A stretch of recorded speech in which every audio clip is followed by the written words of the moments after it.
तो हम आज का जो टॉपिक है वो मुगल साम्राज्य है। ठीक है, तो मुगल साम्राज्य दरअसल ये बाबर है ना, बाबर ने जो प्रथम प्रथम पानीपत युद्ध कब जीता था, ये 1526। ठीक है, यही से मुगल साम्राज्य है ना अपना नींव डालता है। ठीक है, तो बाबर के बारे में जान लीजिए, आखिर मुगल हमारे यहाँ क्यों आक्रमण किए, हल्का ब्रीफ करते हैं, जो कुछ लंबी क्लास नहीं लेके चलेंगे हम लोग, है ना। तो आप इस बात से अवगत हैं कि मध्य एशिया में बाबर शासन करना चाहता था, लेकिन उबेश द्वारा इसको समय समय पर विद्रोह किया गया। तो अब ये पूरब की ओर यानी भारत की ओर देखा, है ना। और जब ये भारत की ओर, पहले बात किसको, दिल्ली सल्तनत के शासक इब्राहिम लोदी दिल्ली पर शासन कर रहा था। इसके चाचा और पंजाब के गवर्नर दोनों ने है ना इब्राहिम लोदी के विपक्ष में जाकर बाबर को ये बुलाया था कि आप यहाँ आक्रमण करिए। और मजे की बात यह है कि बाबर के सेना में जो पानीपत का प्रथम युद्ध हुआ था, उसमें दो महत्वपूर्ण चीज होता है। कौन युद्ध था?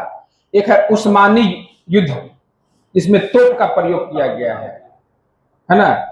जैसे भारतीय सेना भी आधुनिक रूप से उतना प्रशिक्षित नहीं थे जितना मध्य एशियाई सेना प्रशिक्षित थे, है ना। तो उस्मानी युद्ध पद्धति में जो है तोपों का प्रयोग किया गया। और एक युद्ध इसने और अपनाया था, इसको क्या बोलते हैं, एक और पद्धति अपनाया था। हाँ, याद है आपको, उसका नाम है उस्मानी नहीं, तुलगाम। हाँ, तुलगामा युद्ध नीति में क्या था कि सेना का विभाजन हो गया था। कैसा विभाजन? जब ये युद्ध के मैदान में आता था सेना, तो इसको कई भागों में बांट देते थे। इट मीन्स कुछ सेना का टुकड़ी लेफ्ट साइड से, कुछ राइट साइड से, और कुछ सेंटर में, और कुछ पीछे से सपोर्ट करने के लिए। मतलब सेना का टुकड़ी कई ग्रुपों में विभाजित होकर युद्ध के मैदान में आता था। ठीक है, उसमें इब्राहिम लोदी का जो सेना हुआ करता था, अगर संख्या के दृष्टिकोण से देखिएगा ना तो बहुत ज्यादा अंतर हो जाता है। इब्राहिम लोदी की संख्या, सेना की संख्या ज्यादा था इन रिस्पेक्ट टू बाबर, फिर भी इब्राहिम लोदी को हारना पड़ा। कारण था कि सपोज मान के चलिए आप सेना युद्ध में जा रहा है, आपकी सेना और सारा सेना एकत्रित होकर एक रास्ते में जा रही है। अगर बीच में मुठभेड़ युद्ध हो रहा है तो आपका सारा सेना तो एक जगह है ना, लेकिन आपका विपक्षी का जो सेना है वो चारों तरफ से घेर ले रहा है आपको। तो उस स्थिति में इब्राहिम लोदी का जो सेना है भयभीत हो गया था। समझ रहे हैं? तो खाना का प्रयोग किया गया। बाबर का सेना जो है एकदम प्रशिक्षित सेना था, क्योंकि इसका अभ्यास उसका सेना मध्य एशिया में कर चुके थे। बस समझ में रहा है। और सबसे बड़ी बात क्या है कि उस समय जब बाबर आक्रमण किया भारत पे, तो राजनीतिक शक्ति एकदम अस्थिर हो चुका था। लोदी वंश जो खुद ही जो है प्रशासन के मामले में एकदम ढीला ढाला था, है ना, आपस में तनातनी चल रहा था इनको। और भारत में आक्रमण के पीछे मुगलों का एक अपना आकर्षण का केंद्र रहा है वो धन है, धन दौलत है ना जी। और इस्लाम धर्म का प्रचार करना उसमें अंदर नहीं थी है, ठीक है। तो कहने का मतलब ये है कि जब बाबर ने प्रथम प्रथम पानीपत युद्ध जीता, फिर लगातार खनवा का हो या घाघरा का हो, लगातार तीनों जीतते गया, ठीक है। उसके बाद इसके उत्तराधिकारी आए। ज्यादा हम लंबा नहीं चलेंगे, है ना, आते हैं सीधे टॉपिक पर। क्यों नीरज बाबू, मन और मस्तिष्क दोनों तैयार है ना पढ़ने के लिए?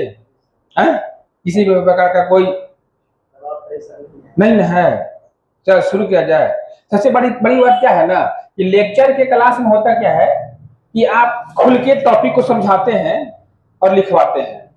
ये जो बैच है लुसेंट का बैच है, तो हम वही फैक्ट्स, हम वही कॉन्सेप्ट बात करेंगे जो लुसेंट में दिया हुआ है, बस समझ रहे हैं ना। वरना बाबर के आप प्रशासनिक दृष्टिकोण मध्य एशिया से तुलना करिएगा तो और लंबा क्लास चल जाएगा।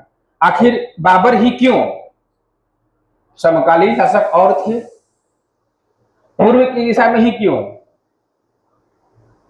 पश्चिम में जा सकता था, दक्षिण में जा सकता था। प्रश्न उठता है इतिहास में बाबर को लेकर, बहुत सारा प्रश्न उठता है, तो उस पर डिबेट करेंगे तो लंबा क्लास हो जाएगा। हम नहीं चाहते हैं उधर उलझे, सीधे पॉइंट पे जाते हैं। तो मुगल वंश के संस्थापक किसको मानते हैं आप लोग, है ना? ये किस वंश के सदस्य था? तिरमुड़ी वंश, राजवंश के ये सदस्य था, है ना। और जो है तिरमुड़ी ने इतिहास में दो प्रसिद्ध साम्राज्य स्थापित किए थे। कौन कौन? एक है फारस, दूसरा है मध्य एशिया में कौन सा? तिरमुड़ी साम्राज्य, जो 1370 से लेकर 1507 तक, और भारतीय उपमहाद्वीप में, है ना, मुगल साम्राज्य जो है 1526 से लेकर 1857 तक। अब देखिए ये मुगल पीरियड है, ठीक है। इसको जैसे कि जनरली हम, है ना, 1526 इसी में ना पानीपत का प्रथम युद्ध हुआ था, और बाबर से लेकर औरंगजेब तक यानी 1707 तक, ठीक है, इनका वर्चस्व ठीक ठाक रहता है। लेकिन जब औरंगजेब का मृत्यु होता है 1707 में, तो 1857 तक, है ना, इसको हम पोस्ट मुगल पीरियड कहते हैं। क्योंकि जो है बाबर से लेकर औरंगजेब तक जितने शासक हुए, ये कुछ न कुछ नया लेके आए और साम्राज्य को अपना विस्तार किए, जैसे भी किए, है ना। लेकिन इसके उपरांत, औरंगजेब के उपरांत, इसका जो बेटा हुआ, अपने में जो लड़ा उत्तराधिकारी यानी राजगद्दी पर बैठने को लेकर, ठीक है। कुछ शासक उत्तर मुगल पीरियड में ऐसे होते हैं जो 1 महीना के लिए बनते हैं, है ना।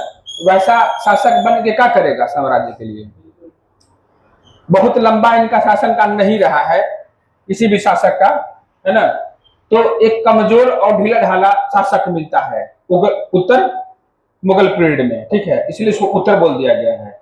और सबसे बड़ी बात है कि 1600 में जो है आपका ईस्ट इंडिया कंपनी का आगमन होता है ना, यानी यूरोपीय कंपनियों का आगमन भी होता है। वैसे तो वास्को डी गामा कब आया था? 1498 में आया था, ठीक है। 1400, है ना, 98 में वास्को डी गामा आया, ठीक है। उस समय मुगल शासक हुआ करते थे, ठीक है।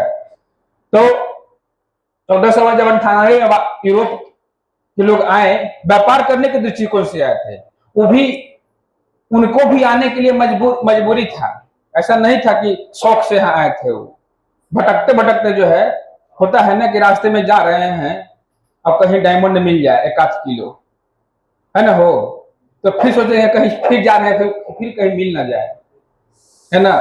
तो बाई चांस फिर मिल गया आपको, तो हो हल्ला हो गया कि भाई बड़ा रास्ता से जाने में बड़ा फायदा होता है, सब कोई चलो, तो सबको कुछ न कुछ मिलते गया, तो लोग होते गया।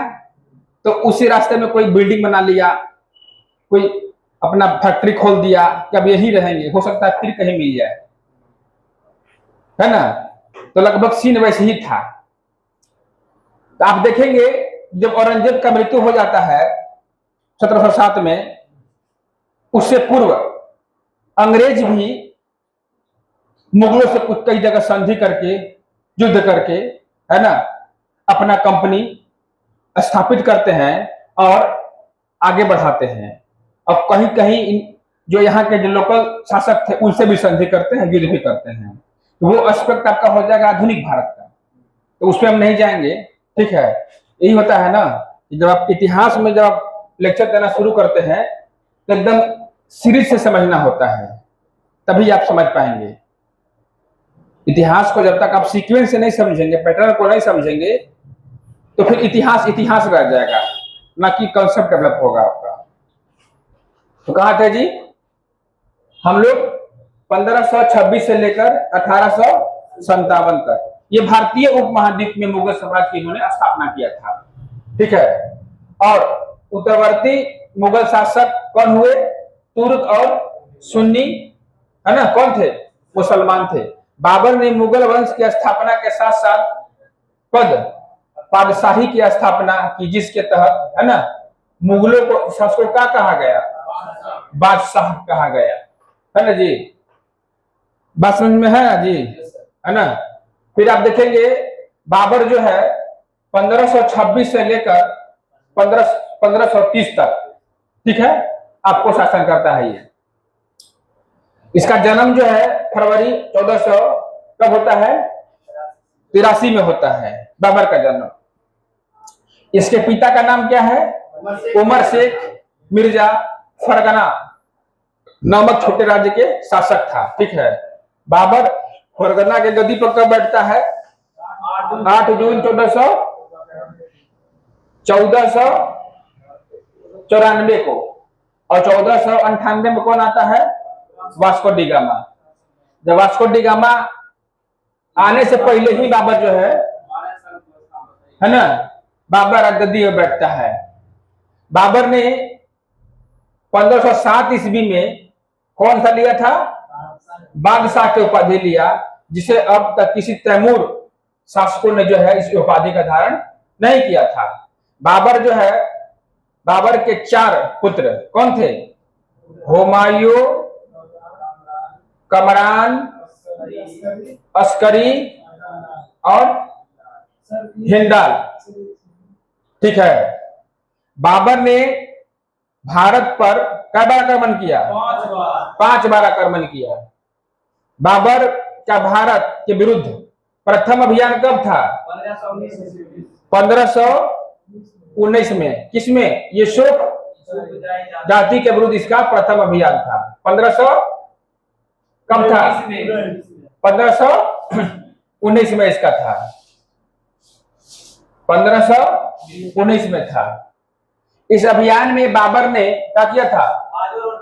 बाजार और भेरा को अपने अधिकार में कर लिया था। पानीपत के प्रथम युद्ध में पहली बार कौन सा? तुगलमा युद्ध नीति एवं तोपखाने का इस्तेमाल किया इसने, है ना। उस्ताद अली और मुस्तफा बाबर के 2 निशानेबाज थे, जिन्होंने पानीपत के युद्ध में भाग लिया था, समझ रहे हैं ना। उस्मानी युद्ध पद्धति में ही जो है इसका प्रयोग किया गया था, बारूद वगैरह का, ठीक है। और तुगलामा जो है, इसमें इस युद्ध सिस्टम में क्या कर दिया गया था कि सेनाओं को कई टुकड़ियों में बांट दिया गया था, है ना, कई भागों में बांट दिया गया था, जिससे इसको आक्रमण करने में सहूलियत मिल गया। इनकेस अब इब्राहिम लोदी का सेना को भागने का मौका ही नहीं मिला, चारों तरफ से घेर लिया था ना, पराजय हो गया इनका इस युद्ध में, ठीक है। तो एक चीज ध्यान रखिएगा, पानीपत का प्रथम युद्ध, खानवा का युद्ध, चंदेरी का युद्ध और घाघरा का युद्ध, ये तो युद्ध है ही, लगभग सब बच्चा बोल देता है इसको अब डेट वाइज ये जो मंथ दिया हुआ है ना, अप्रैल, मार्च, मई और जून, कम से कम तिथि याद न हो तो महीना याद होना चाहिए आपको। अप्रैल, मई, मार्च, जून याद है जी? अप्रैल, मार्च, मई, जून। ठीक है, तो मई के बाद ना जून होगा, है ना। लेकिन ये इसलिए दे दिया है क्योंकि ये ईयर चेंज है ना, इसलिए दे दिया है। ठीक है, तो ये लगातार जो है चारों युद्ध में क्या होता है? विजयी होता है। प्रथम में कौन रहता है? दूसरा में, तीसरा में, चौथा में, पहला में, दूसरा में, तीसरा में कौन, चौथा में बोल देंगे। पहला इब्राहिम लोदी और बाबर, दूसरा राणा सांगा और बाबर, तीसरा मेदिनी राय और बाबर, चौथा आप बताइए डेट। अप्रैल 1526 में कौन था? अच्छा, फिर अप्रैल में था ना, मार्च में, है ना। मार्च में कौन हुआ था? खानवा का, किसे किसके बीच में? और जून को हो गया चंदेरी का, किसके किसके बीच में? बाबर के बीच। और जो मई में हुआ था अफगानों और बाबर। इब्राहिम लोदी मध्यकाल का प्रथम शासक था जो युद्ध में मारा गया था। इसके साथ उसका मित्र कौन था? ग्वालियर के, है ना, राजा विक्रमजीत भी युद्ध में मारा गया। यानी जो पानीपत का प्रथम युद्ध हुआ उसमें इब्राहिम लोदी और उसके साथ उसका मित्र कौन? विक्रमजीत भी दोनों निपट लिया। ठीक है, हुमायूं ने कौन सा? कोहिनूर हीरा ग्वालियर के, है ना, दिवंगत राजा कौन से? विक्रमादित्य के परिवार से प्राप्त किया था। बेचारा मारा गया प्रथम युद्ध में, कर्नाटक के प्रथम में। और कोहिनूर हीरा भी बेचारा यहीं से ले आई। बाबर को अपने उदारता के कारण क्या बोलते हैं? कलंदर। बाबर ने मुसलमानों को, है ना, तमगा नामक कर से मुक्त कर दिया था। फिर खानवा के युद्ध में बाबर ने किसको? राणा सांगा के खिलाफ जिहाद का नारा दिया और युद्ध में विजय के बाद गाजी का उपाधि धारण किया। तो जिहाद के नारा बाबर ने किस युद्ध में दिया था? खानवा का युद्ध में। और खानवा के युद्ध के बाद इसने कौन सा उपाय धारण किया था? गाजी का। फिर देखेंगे 30 जनवरी 1528 को, है ना, जहर दे देने के कारण क्या हो गया था? राणा सांगा का मृत्यु हो गया था। जहर से इनका मृत्यु हुआ। ठीक है, राणा सांगा का। बाबर ने बंगाल के शासक कौन? नुसरत शाह के साथ क्या किया? 6 मई 1529 को एक दूसरे की संप्रभुता के सम्मान करने का वादा करते हुए एक संधि किया, जिसके अनुसार नुसरत शाह ने अफगान विरोधियों को शरण न देने का वचन दिया था। ठीक है, फिर देखेंगे करीब 48 वर्ष की आयु में 1530 ईस्वी को आगरा में क्या होता है? इसका मृत्यु हो जाता है। किसका? बाबर का। और एक दो बार प्रश्न पूछा गया है। प्रारंभ में बाबर का शव आगरा के आराम बाग में दफनाया गया, बाद में काबुल में उसके द्वारा चुने गए स्थल पर दफनाया गया। काबुल और आगरा दो ध्यान रखना है आपको। बाबर की भाषा क्या था? तुर्की था, लेकिन वह अरबी फारसी का भी अच्छा ज्ञान रखता था, है ना। बाबर ने अपने तुर्की भाषा में अपनी आत्मकथा कौन था? तुझे के बाबरी यानी बाबर नामा का रचना किया था। अपनी आत्मकथा में बाबर ने औपचारिक का किया था, बागों की योजनाओं और उसके बनाने में अपनी रुचि का वर्णन करता है। अक्सर ये बाग क्या होता है, दीवार से घिरे होते थे और कृत्रिम नहर द्वारा 4 भागों में विभाजित आयताकार, ध्यान रखिएगा इसको, आयताकार आहतों में स्थित रहते थे। 4 है ना, 4 समान हितों में बटे होने के कारण ये 4 बाग कहलाते हैं। 4 बाग बनाने की परंपरा जो है ना, अकबर के समय से हुआ। तुजुके बाबरी या है ना, बाबरनामा का 4 फारसी में अनुवाद किया गया। प्रथम 2 अनुवाद हुमायूं के समय कौन किया था, बाइंदा खां और जौना खां ने किया। तीसरा जो अनुवाद अकबर ने किसके समय, अब्दुल रहीम खाना ने किया। चौथा जो है शाहजहां के समय में मीर अबू तलीब तुर्कबाती ने किया है। और अंग्रेजों ने इसके 3 अनुवाद किए। ठीक है, पहला कौन है भैया, जॉन है ना, जॉन लीडन और विलियम एरिक्सन। कब, 1826 में फारसी से अंग्रेजी में इसका अनुवाद किया। दूसरा था किंग ने फारसी से अंग्रेजी में अनुवाद किया। चौथा श्रीमती A.S. बेवरीज ने कब, 1905 में तुर्क भाषा से अंग्रेजी में अनुवाद किया। अब देखिए बाबर को कौन सा, मुबियाना है ना नामक पद शैली का जन्मदाता माना जाता है। बाबर ने ईरानी शैली के चित्रकार कौन थे,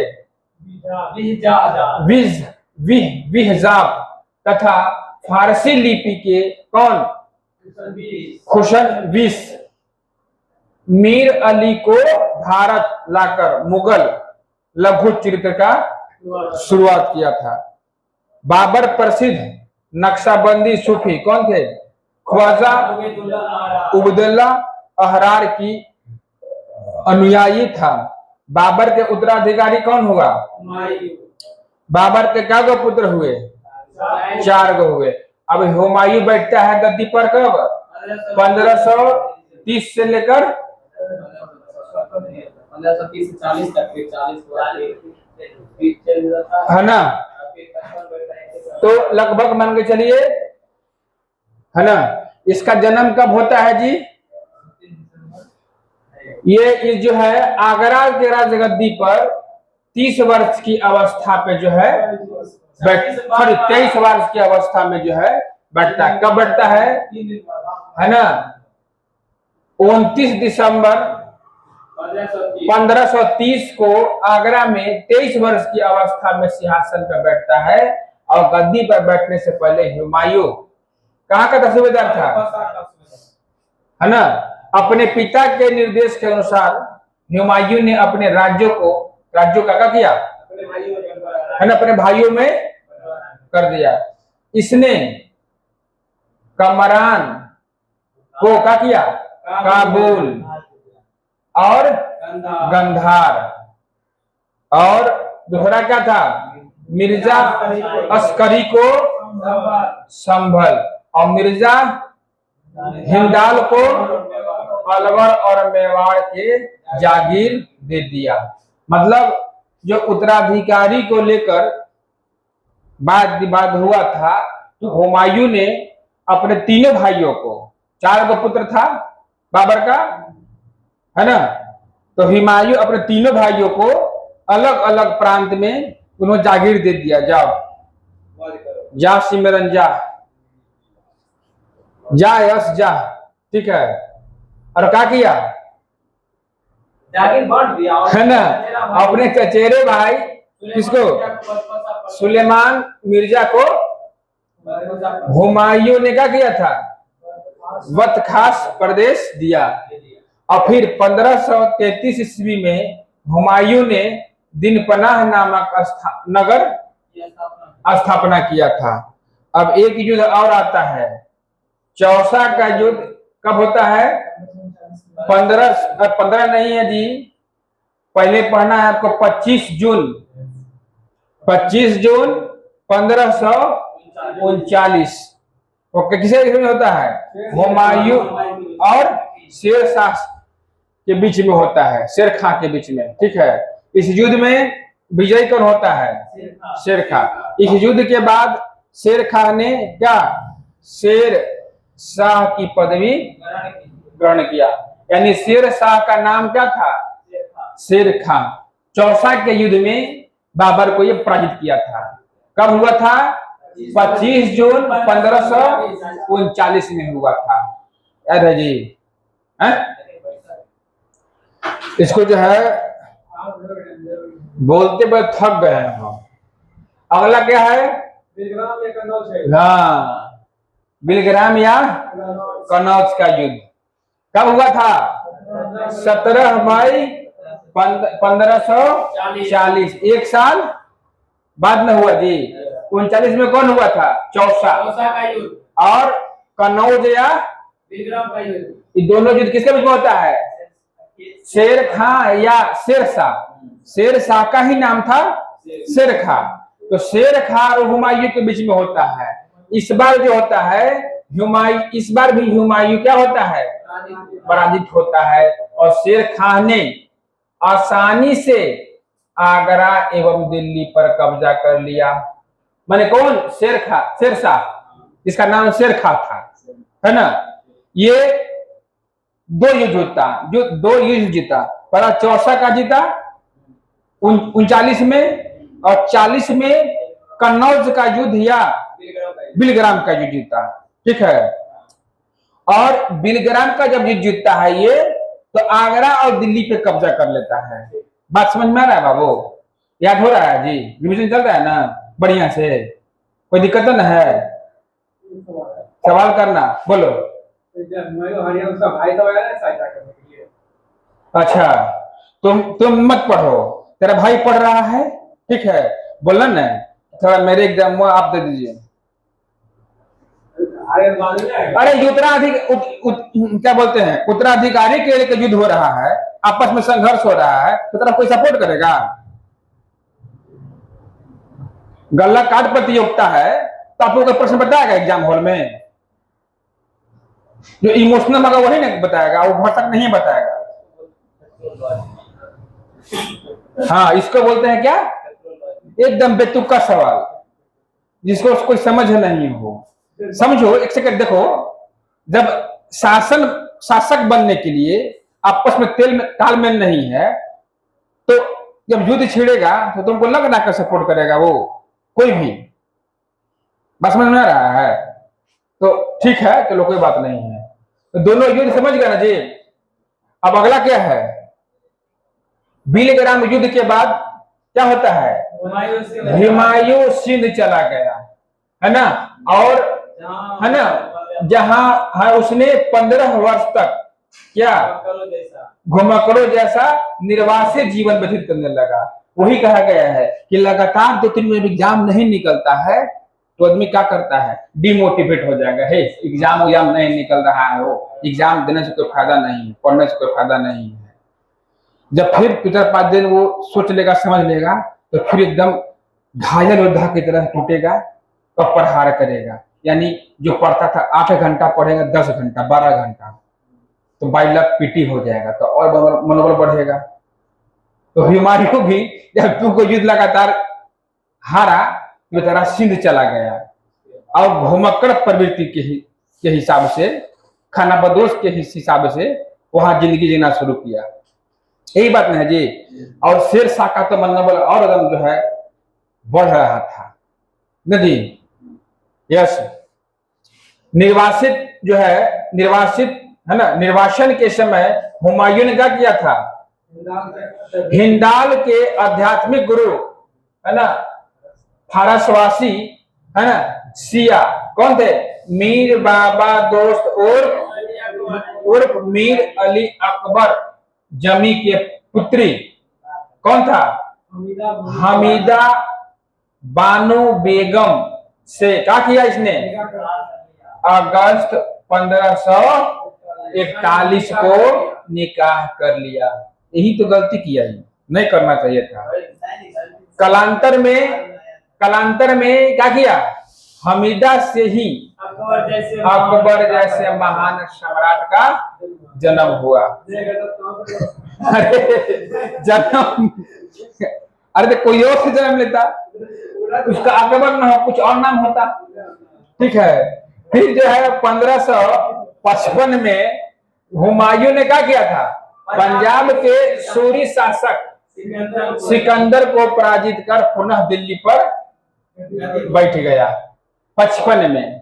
तो तुम्हारा कहने का मतलब है कि हुमायूं ने जो शादी किया इसलिए अकबर जन्म लिया। अकबर नहीं शादी करता तो अकबर जन्म नहीं लेता। अरे कोई ना कोई लेवे करता। ठीक है। हाँ, तो जो है क्या बोलते हैं, 1555 में हुमायूं ने क्या किया? पंजाब के सूरी शासक सिकंदर को पराजित कर पुनः दिल्ली पर गद्दी बैठा। अब देखिए, हुमायूं द्वारा 4 को जो युद्ध लड़ा गया था, इसका क्रम ध्यान रखना होगा। देवरा, चौसा, बिलग्राम, सरहिंद का युद्ध, इसी में न पराजित किया और दिल्ली के गद्दी पर पुनः बैठा था। सरहिंद के युद्ध में जो 1555 में हुआ। और 1531 में कौन सा हुआ होता है? हम 1531, 1539, 1540 और 1555 ये हुमायूं द्वारा लड़ा गया प्रमुख युद्ध है। इसको क्रमिक रूप से भी आपको ध्यान में रखना है। आप खाली जो है देख रहे हैं, कुछ बोल नहीं रहे हैं जी। इधर देखिए, 1531 बताइए। 1531 देवरा का युद्ध, 1539, 1540, 1555, 1526, 1527, 1528। इसमें 41 कहाँ आया? दिमागवा को क्लास में रखिए, हम मारूंगा नहीं, बहुत भाग जाएगा। और जो है फिर जो है 1 जनवरी 1556 को दिल पनाह भवन में पुस्तकालय पुस्तकालय की सीढ़ियों से गिरने के कारण इसका जो है मृत्यु हो गया था। ये प्रश्न कई बार पूछा है कि किस मुगल शासक को पुस्तकालय के सीढ़ी से गिरने के कारण मृत्यु हुआ था, है ना? कौन हो जाएगा? है ना? हुमायूं के बारे में इतिहासकार कौन? लैंड-पुल ने कहा था कि हुमायूं गिरते पड़ते इस जीवन से मुक्त हो गया, ठीक उसी तरह जिस तरह, है ना, तमाम जिंदगी वह गिरते पड़ते। इसका तुलना जानते कहां से कर दिया है? जो मध्य एशिया में जो इसका उबेजो से जो विद्रोह को सामना करना पड़ा था ना, बेचारा यहूं आया तो उसको ही झेलना पड़ा। उसी के संदर्भ में ये बोल रहा है। संदर्भ इसका और लार्ज होगा, लेकिन संक्षिप्त नहीं समझिए, हम उसको संघर्ष करना पड़ा इसको। ठीक है। फिर देखिए, कहता है हुमायूं नामा की रचना कौन किया था? गुलबदन बेगम ने किया था। हुमायूं ज्योतिष में विश्वास करता था, इसलिए इसने सप्ताह के 7 दिन 7 रंग का पोशाक पहनता था। ठीक है। ये भी प्रश्न पूछा यहां से पूछा गया है।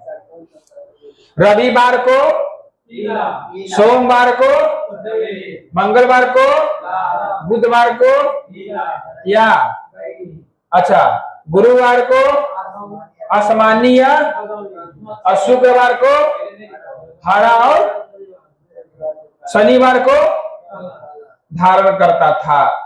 हुमायूं ने दिल्ली में कौन हरम की है ना औरतों के लिए क्या किया था? मीना बाजार प्रारंभ। हुमायूं ने दिल्ली में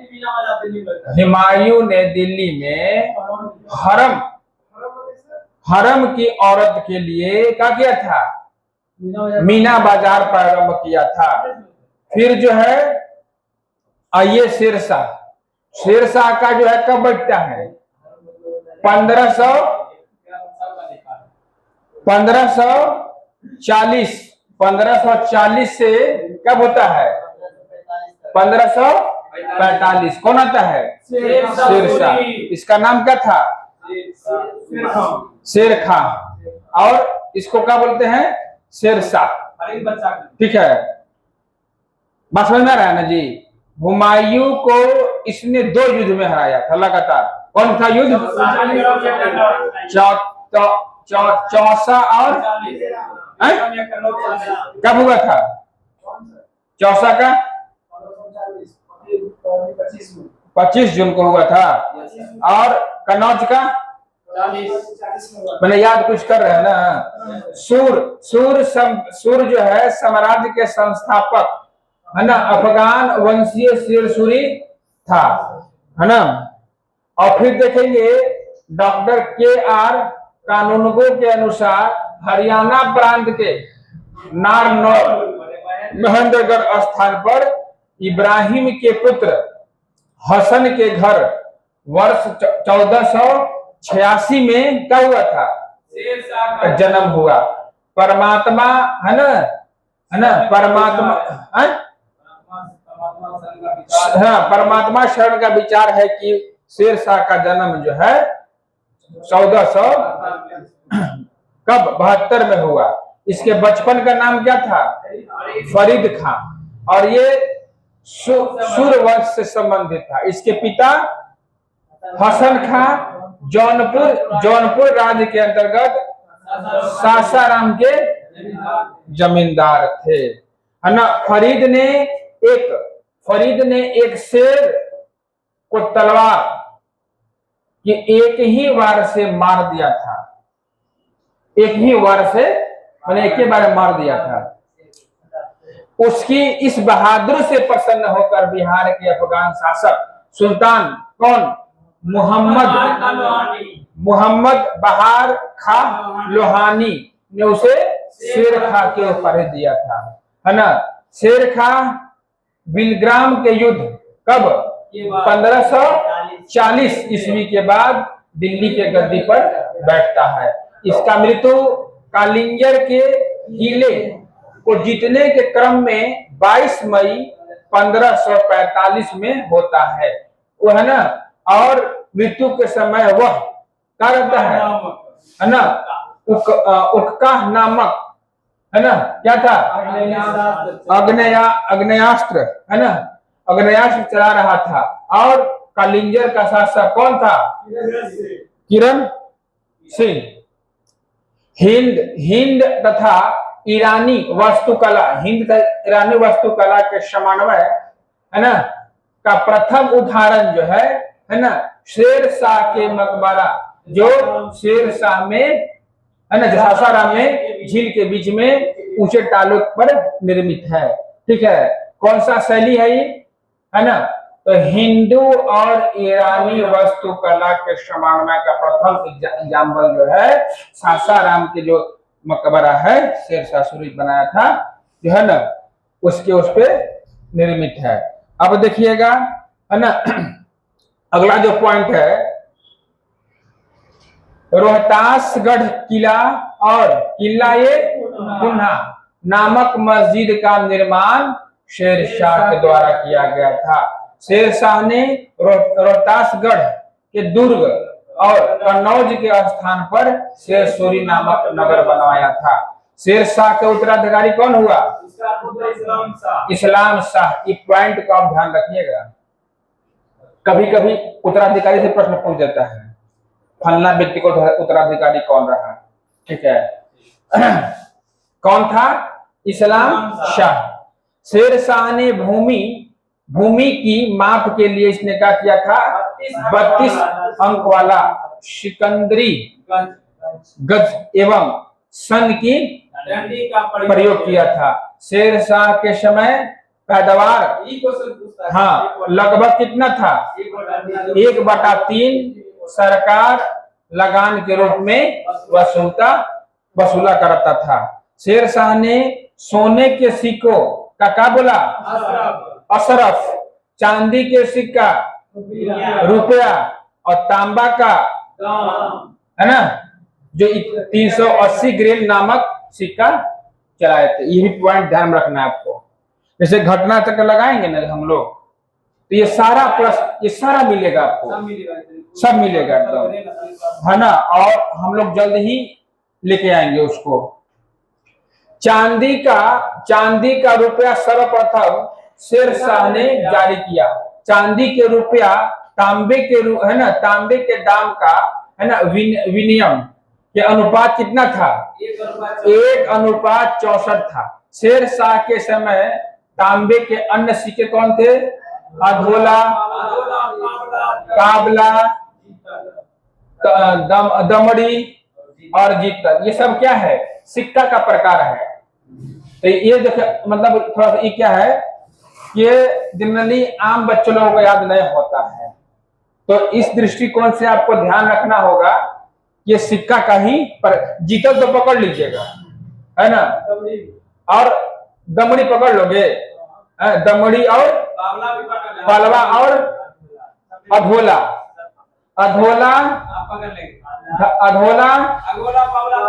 अरे आराम से सबको ध्यान में रखते हुए बोलना है। अधोड़ा, पावड़ा, दमड़ी, जीतल। चलिए अब देखिए अगला जो है ना, काबुलियत और पट्टा प्रथा का शुरुआत किसने किया था? शेर शाह ने। ये भी पॉइंट आपको ध्यान में रखना होगा। काबुलियत पट्टा प्रथा का शुरुआत किसने किया था? शेर शाह ने किया था। शेर शाह ने 1541 ईस्वी में पाटलिपुत्र को पटना के नाम से पुनः स्थापित किया और इसने क्या किया था? ग्रैंड ट्रक रोड का मरम्मत करवाया। डाक प्रथा का प्रचलन जो है इसने किया था? शेर शाह ने किया था। मलिक मोहम्मद जैसी शेर शाह के समकालीन थे। अब हम उस शासक को पढ़ते हैं जिसका मध्यकाल में सबसे अत्यधिक वर्चस्व था शासकों में और जिसके डर से अन्य शासक आत्मसमर्पण कर देते। उसका नाम अकबर। समझा? जो शादी नहीं करता तो जन्म नहीं देता। हुमायूं अगर शादी नहीं करता तो अकबर जन्म नहीं लेता। तो ये भी तो कहो कि अगर हुमायूं है ना कन्नौज और चौसा का युद्ध नहीं हारता तो सिंध नहीं जाता। ये भी तो कर सकते हो। ये भी कर सकते हो कि अगर बाबर को पंजाब के गवर्नर और इब्राहिम लोदी का चाचा ये इनवाइट नहीं करते तो इधर आता नहीं। फिर ये भी कर सकते हो कि अगर बाबर है ना मध्य एशिया में शासक बनता तो भारत नहीं आता। फिर ये भी कर सकते हो कि बाबर जन्म नहीं लेता तो मुगल यहाँ आए नहीं करते। यही तुम्हारा कहना है। बहुत बढ़िया विचार, तो तुम्हारा उत्कृष्ट लेवल का है, उत्तम विचार है। इस विचार में तुमको जो है कुछ मिलना चाहिए पुरस्कार के तौर पे। ठीक है, इधर देखो बाबर, देखो बाबर, हवा मत उड़ो। हवा में उड़ोगे तो कहीं भी चल जाओगे, उसका कोई दिशा नहीं है ना जी। तो बाबर जो है 1556 से लेकर 1605, 1556 से लेकर 1605 में, ठीक है। इसका जन्म जो है 1542 को कहाँ पे होता है ना, हमीदा बानू है ना बेगम के गर्भ से अमरकोट के कौन राणा वीर साल के महल में हुआ है ना। और बाबर के बचपन के नाम क्या था? जलाल। उसका राजा, सॉरी, अकबर, है ना, अकबर। अरे बोलते बोलते जो स्लिप कर जाता है, ठीक है। तो आप लोग इतना जागरूक है, इतना ध्यान से पढ़ रहे हैं कि कभी कभी हमारा जो है फिसलता है वर्ड, तो आप लोग जो है टपक से लपक लेते हैं उसको, जो कि ये इंडिकेट कर रहा है कि आप लोग एक्टिव मोड में हैं। अगर एक्टिव मोड में न होते तो हम अकबर के जगह पे बाबर बोल रहे हैं, तो लपक नहीं पाते, ठीक न जी। ऐसा मुस्कुरा रहा है, ठीक है। अकबर का बचपन का नाम जलाल था, और इसका राज्याभिषेक कब हुआ था? 14 फरवरी 1500, है ना। और पंजाब के कौन थे? कलानौर नामक स्थान पर राज्याभिषेक हुआ था, ठीक है। अब देखिए, अकबर के समकालीन शासक, ये इंग्लैंड है, ये रूस है, ईरान है, ये रूस है, ठीक है। तो इंग्लैंड में कौन था? रानी एलिजाबेथ। और ईरान में कौन था? शाह अब्बास। और रूस में कौन था? जार इवान बेसिल एविच, ठीक है, ये रूस का था। और अब देखिए, जार ईरान चतुर्थ बेसिलियोविच का था इवान दी टेरिबल के नाम से कुख्यात था, ठीक है। और जब हम क्विज कराते हैं तो ऐसे प्रश्न निकालते हैं। अकबर के शिक्षक कौन थे जी? अब्दुल लतीफ ईरानी था। वह जो है राजगद्दी पर किस नाम से बैठा था? जलालुद्दीन मुहम्मद अकबर बादशाह गाजी के नाम से राजगद्दी पर बैठा था। और बैरम खां जो है शिया मानने वाला था, और 1556 से लेकर 60 तक अकबर के संरक्षक में रहा। वह बादशाह कौन था? यह बदखशा का निवासी था। उसे प्यार से क्या बोलते थे? खानी बाबा कहते थे। और पानीपत के दूसरा युद्ध 5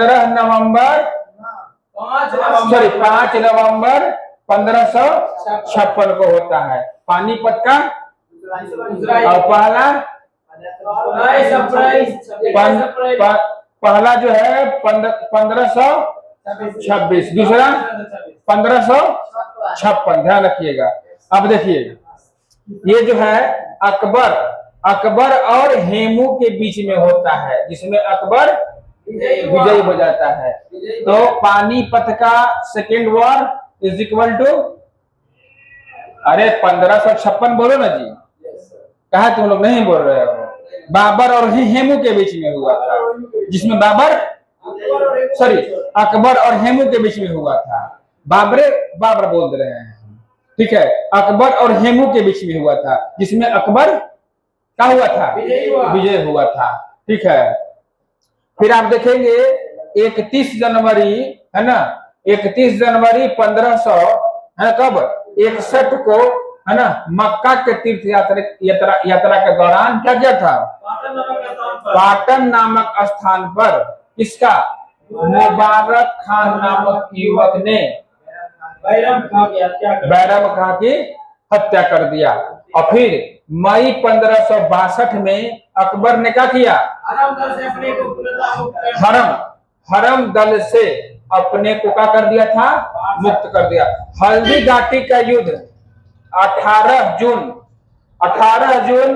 1576 में किसके बीच में? मेवाड़ के राजा महाराणा प्रताप और अकबर के बीच में हुआ। इस युद्ध में अकबर भी विजय हुआ। देखिए, अकबर यहाँ भी विजय हो रहा है, और कहाँ हुआ? पानीपत के द्वितीय युद्ध, जो हेमू और अकबर के बीच में हुआ था। हल्दी घाटी का युद्ध होता है, महाराणा प्रताप और अकबर के बीच में, इसमें भी अकबर जीतता है। ठीक है, तो इस युद्ध में मुगल का सेना कौन का कर रहा था? मान सिंह और असफ खां। अकबर के सेनापति मान सिंह था, और मान सिंह है ना कहाँ का था? आमेर के इक्ष्वाकु राजावंश के, सॉरी कछवाहा राजावंश के ये जो है शासक था। फिर आप देखेंगे हल्दी घाटी युद्ध के समय है ना, गाना गोमालागढ़ कहा? राणा प्रताप का राजधानी था। ठीक है, राणा की ओर से इस युद्ध में कौन था? हाकिम खां शुर ने नेतृत्व किया था। ठीक है, और देखेंगे महाराणा प्रताप का मृत्यु कब होता है? 19 जनवरी 1597 में होता है। ठीक है, में एक धनुष की क्या कर रहे थे?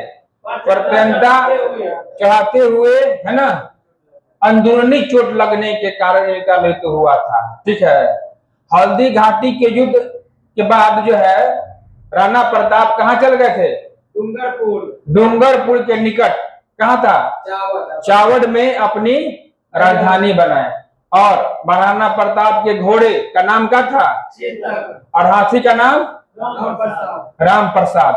समझ जाओ, धनुष को जो है प्रत्यंता चढ़ाने में चोट लगने से मृत्यु हुआ था। धनुष कैसा था? उठा पाओगे उसको? उससे युद्ध लड़ते थे। उस महान योद्धा का नाम जब इतिहास में आता है, तो तुम्हारे अंदर जो है खून नहीं खौलता हो तो खून नहीं, वो फिर पानी है। ठीक है, पानी निकलता है। और दिन ये इलाही धर्म का प्रधान कौन था? अकबर। अकबर। सोच रहे हो? यस, वो धनुष कितना, जिसकी चढ़ाने से जो है, हम समझ रहे हो ना? दिन ए इलाही धर्म स्वीकार करने वाला प्रथम और अंतिम हिंदू शासक कौन था? बीरबल। और महेश दास नामक ब्राह्मण को राजा बीरबल की पदवी दिया था। और किसका? हमेशा अकबर के साथ रहता था। अकबर ने जैन धर्म के कौन? जैनाचार हरि विजय सूरी को जगत गुरु के उपाधि प्रदान किया था। अकबर के शाही दरबार में अनुष्ठान के रूप में कौन? सूर्य उपासना प्रारंभ किया गया था। इस पॉइंट को भी आपको ध्यान में रखना होगा। अकबर के दरबारी में है ना, दरबार में एक अनुष्ठान के रूप में सूर्य उपासना शुरू किया गया था। राजस्व प्राप्ति हेतु जप्ती प्रणाली अकबर के शासनकाल में प्रचलित था। तो जप्ती प्रणाली क्या है? राजस्व प्राप्ति हेतु एक सिस्टम है। ये प्रश्न पूछता है। ठीक है, अकबर के दीवान कौन थे? राजा टोडरमल, जो है 1580 में है ना दहसाल बंदोबस्त व्यवस्था लागू किया था। ये भी ध्यान में रखना होगा आपको।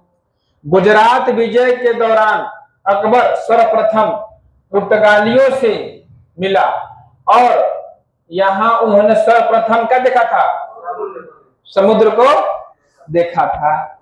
इस समुद्र ही एक ऐसा मार्ग है जिसके माध्यम से व्यापार को एक चरम स्तर पर ले जा सकता है।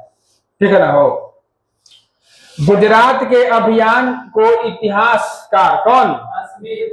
स्मिथ ने संसार के इतिहास का सर्वाधिक क्या था? द्रुतगामी आक्रमण कहा है। मतलब अकबर का जो गुजरात का अभियान था उसके परिप्रेक्ष्य में एक इतिहासकार है, उन्होंने ये ऐसा बताया है। ठीक है, अकबर के दरबार में प्रसिद्ध चित्रकार कौन थे? अब्दुल समद। और हाँ, पूछता है ये प्रश्न, अकबर के दरबार में जो प्रसिद्ध संगीतकार? तानसेन। और दशवंत और बसान अकबर के दरबार में चित्रकार थे। अकबर के शासनकाल में प्रमुख गायक तानसेन, बाज बहादुर, बाबा रामदास, बज्जू बाबरा थे। संगीत जो है, संगीत सम्राट तानसेन का जन्म जो है ग्वालियर में 1506 ईस्वी में एक ब्राह्मण परिवार में हुआ था। इनका असली नाम क्या था? रामतानु पांडे था। वह क्या था? वह ध्रुपद गायन शैली का महान संगीतकार थे। ये ध्यान रखना है आपको। ध्रुपद जो है गायन शैली का महान संगीतकार थे। ये बीना बजाते थे। अब इनका प्रमुख कृतियां कौन थी? मियाँ की टोली, मियाँ की मल्हार, मियाँ का सारंग और दरबारी कन्हरा आदि। फिर आप देखेंगे अगला जो है क्या है? अकबर ने है ना कौन सा उपाधि दिया था? तानसेन को कंठाभरण है ना वाणी विलास की उपाधि तानसेन को अकबर ने दिया था। तानसेन अकबर के दरबार में आने से पूर्व क्या था? रीवा के राजा रामचंद्र के क्या थे? रामचंद्र के राजाश्रय में थे। तानसेन के गुरु कौन थे? हरिदास। ये ध्यान रखना होगा आपको, ठीक है। देखिए अकबर द्वारा जो विजय प्रदेश है ना, कुछ प्रदेश देखेंगे है इसमें बहुत सारा, ऑलमोस्ट अगर आपको को भी ध्यान में रखते हैं ना अपना काम बन जाएगा। जैसे आप देखिए मालवा का जो है इसने कब विजय किया था? 1561 में। शासक कौन था? बाज बहादुर, ठीक है। फिर आप देखेंगे सेनापति अधम खां और मीर मोहम्मद। फिर देखेंगे अजमेर, देखिए अजमेर में कौन था? भारमल, है ना। कब था? भारमेर 1562 में था और सेनापति स्वेच्छा से अधीनता स्वीकार कर लिया था। फिर देखिए 62 में ही कौन था? है ना मेड़ता। जो शासक कौन था? जयमल। सेनापति सुरखुद्दीन। अच्छा फिर देखिए मेवाड़ जो महत्वपूर्ण है वही करेंगे हम। उदय सिंह एवं राणा प्रताप, ये जो है कब शामिल किया? 1568 में। यहाँ पे स्वयं अकबर ने संभाला था। फिर देखिए अगला जो है रणथाभौर, है ना। ये जो है कब होता है? 1569 में। भगवान दास और अकबर दोनों उसमें भाग लिए थे। फिर देखिए आप देख लीजिए कालिंजर रामचंद्र कब? 1569 में। मंजू खां काकशा, एक चीज देखिए ना, लगातार 70 में 3 गो साम्राज्य मिलाया अकबर ने जीत के। कौन कौन? जैसलमेर, बीकानेर, मारवाड़, जैसलमेर और बीकानेर, ये तीनों जो है ना 1507 में मिला लिया, सॉरी 1570 में, ठीक है। इधर देखिएगा तो 1569 में दुर्ग मिलाया, है ना। इसका बहुत बड़ा साम्राज्य विस्तार कर लिया था इसने। तो जो मेन जो है उस पर हम लोग देखेंगे ताकि अगर मैच करने के लिए भी आ जाए। 4 को देता है ना है जी, तो 2-3 को आकर तो कुछ लगा के हम लोग जुगाड़ पानी सही कर लेंगे, है ना। फिर देखिए बिहार और बंगाल और गुजरात, है ना। सम्राट अकबर ने खुद इसका जो है सेनापति के रूप में गया था और ये 71 में गया था। शासक कौन था उस समय? मुजफ्फर खां तृतीय। तब इसने अब गुजरात का अभियान किया था। इतिहासकार स्मिथ इसी अभियान के चीज को जिक्र करते हैं वो, ठीक है। और बिहार और बंगाल में दाऊद खां कब? 1500 कब के? 1574-76। और कौन था? मुनीम खान खाना, है ना। अब अगला देखेंगे हम काबुल कश्मीर, है ना। अब देखिए काबुल में कौन था? काबुल में जो है मान सिंह और अकबर, ठीक है, ये 81 में करता है और शासक और आता है हकीम मिर्जा, ठीक है। और कश्मीर यूसुफ यूसुफ याकिब खां, आकिब खां, और भगवान दास और कासिम खां। उड़ीसा, सिंध, बलूचिस्तान और गंधार, इसको देख लीजिएगा। ये अब आ जाए दक्षिण। दक्षिण भारत में खानदेश, अली खां और सुरक्षा से स्वाधीनता स्वीकार कर लिए थे वहां के शासक महोदय। और दौलताबाद, यहाँ पे कौन शासक था, है ना, ये लोग थे सेनापति। और फिर अहमदनगर, बहादुर शाह, है ना। और फिर अगला कौन है जी, असीरगढ़, ठीक है। अब देखिए इसके द्वारा जो है अकबर के महत्वपूर्ण कार्य, यहां से कई बार प्रश्न पूछता है। दास प्रथा का अंत किसने किया था, 62 में 2 काम किया था इसने। अकबर को हरमदल से मुक्ति, आरामदार लिखना चाहिए, है ना। फिर जो है 1562 में होता है। अब तीर्थ यात्री को समाप्ति कब करता है ये, 63 में। दजिया कर 64 में। फतेहपुर सीकरी की स्थापना और राजधानी कहाँ करता है, फतेहपुर सीकरी की राजधानी और फतेहपुर सीकरी की स्थापना एवं राजधानी आगरा से फतेहपुर सीकरी हस्तांतरण करता है ये 1571 में। अब 1571 से पहले देखिए 64 में क्या किया था इसने, जजिया कर खत्म किया था।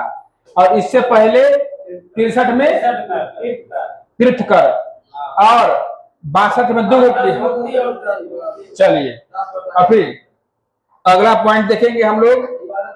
इबादत खाने का स्थापना करता है 75 में, और 78 में दे दिया। और फिर 1 साल बाद फिर बाजार की घोषणा किया, है ना। और फिर 82 में दीन ए इलाही स्थापना करता है 82 में। और इलाही संबंध के 1 साल बाद 83 में, और 2 साल बाद राजधानी लाहौर को बनाता है ये 85 में, ठीक है। अकबर के काल में स्वामी कौन, हरिदास भी एक महान कौन थे, संगीतज्ञ थे। वे कौन थे, क्या करते थे, वृंदावन में रहकर भगवान की उपासना करते थे। एक मत के अनुसार हरिदास तानसेन के गुरु थे, जबकि कुछ लोग मानते हैं कि हरिदास एवं तानसेन दोनों को मान सिंह तोमर का शिष्य बतलाते हैं। यह भी प्रचलन में है। हरिदास का गाना सुनने के लिए अकबर को उनकी कुटिया जाना पड़ा था, क्योंकि उन्होंने अकबर के दरबार में जाने से मना कर दिया था। इनका कहना था कि वे केवल अपने भगवान के लिए गीत गाते हैं, किसी की दरबारी में सेवा करने के लिए नहीं गाते हैं। उनका मान सम्मान और डिग्निटी पे ठोस लगा।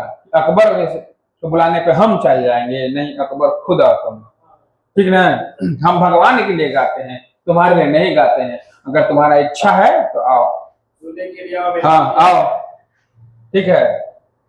अगला देखिए कौन है, दस्तान ए अमीर हमजा नामा के नाम से प्रसिद्ध कौन था, ये अरबी महाकाव्य था, ठीक है।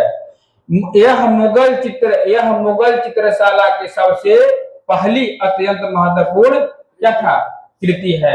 इसमें हजरत मोहम्मद साहब के चचा कौन थे, अमीर हमजा की वीरतापूर्ण कारनामे का चित्रण किया गया है। इस पांडुलिपि का चित्रण मीर सैयद अली और कौन के थे जी, अब्दुल समद के नेतृत्व में कहा ग्वालियर, गुजरात, लाहौर, कश्मीर और मालवा आदि क्या गया था, बुलाए गए 100 चित्रकारों का एक समूह ने किया था। बस समझ में आ रहा है। अगला जो है कौन था, हमजानामा। हमजानामा को चित्रित करने का कार्य हुमायूं के काल में ही प्रारंभ हुआ था और अकबर के काल में पूर्ण हो गया, है ना। इस कार्य को पूरा करने में क्या करा, 15 वर्ष लगा था। इसके अंतिम रूप से चित्रित करने का कार्य कौन किया था, अब्दुल समद ने किया। और इसके चित्र को चित्रपट कहा गया। अकबर के शासन प्रणाली की सबसे महत्वपूर्ण विशेषता था क्या, मनसबदारी प्रथा। अकबर के समकालीन प्रसिद्ध सूफी संत कौन थे, शेख जो है सलीम चिश्ती थे। इसका मृत्यु जो होता है 16 अक्टूबर 1605 ईस्वी में होता है। इसे आगरा के निकट कहाँ दफनाया गया था, सिकंदरा है ना, दफना दिया गया था। स्थापत्य कला के क्षेत्र में अकबर के महत्वपूर्ण कार्य हैं, क्या है, दिल्ली में हुमायूं का मकबरा यानी बाबूजी का मकबरा बनाया, है ना। अब बाबूजी द्वारा किया गया कार्य भी पूरा किया है अकबर, ठीक है। और आगरा का लाल किला, फतेहपुर की सिकरी में कौन सा, शाही महल, दीवाने खास और पंचमहल, बुलंद दरवाजा, जोधा भाई का कौन सा महल और इबादत खान, इलाहाबाद की किला और लाहौर का किला, ये सब के सब कौन बनवाया था, अकबर ने।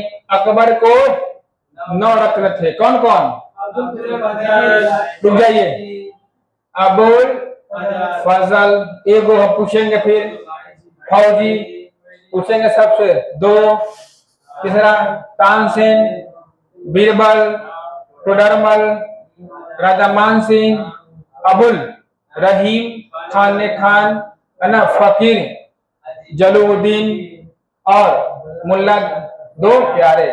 तो अब बताइए, जो आगे भाई साहब बैठ के सो रहे हैं, रात में क्या करते हैं जी, दिन रात मोबाइल देखते हैं, क्या नहीं सोए थे, सोए थे।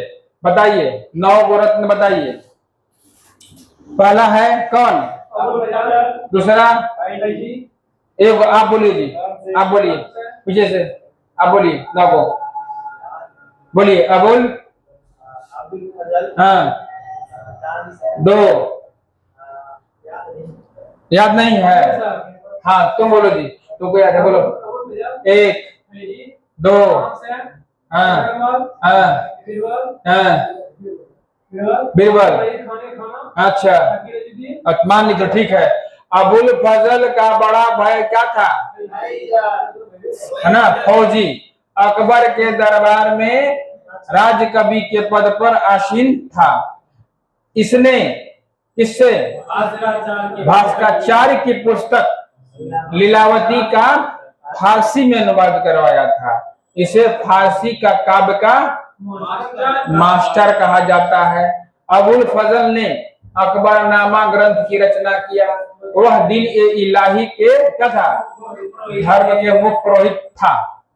अकबर ने भगवान दास को, है ना, अमीर उल उमरा का उपाधि दिया, है ना।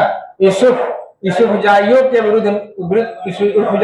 यूसुफजाइयों के विद्रोह को दबाने के दौरान बीरबल की हत्या हो गई।